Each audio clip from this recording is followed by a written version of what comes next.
We have another 2 points and we're supposed to find slope again. Again, we have, let's say this is my point 1 and this is my point 2. This is my x1, y1, x2, y2. Formula for slope says m is equal y2 minus y1 over x2 minus x1.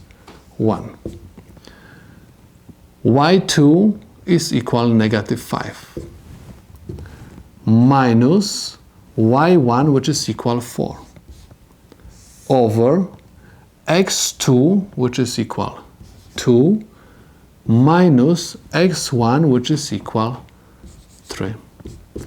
Negative 5 minus 4 is equal negative 9, over 2 minus 3 is equal negative 1. Negative 9 divided by negative 1 is equal 9. So my slope is equal 9. Now let's graph it. We have y-axis, x-axis.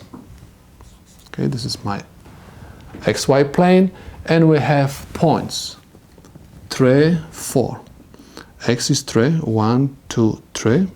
Y is positive 4. So I have 1, 2, 3, 4.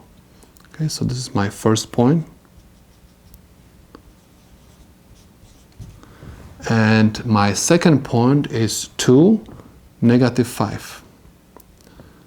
1, 2, 3, 4, 5.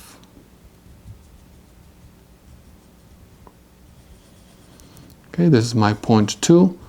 And if you want to draw the line, you're supposed to connect these 2 points together.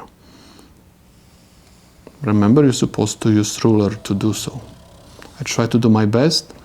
So as you can see, the line goes upward from left side to right side. Why? Because my slope has positive value. So this is the solution to my problem.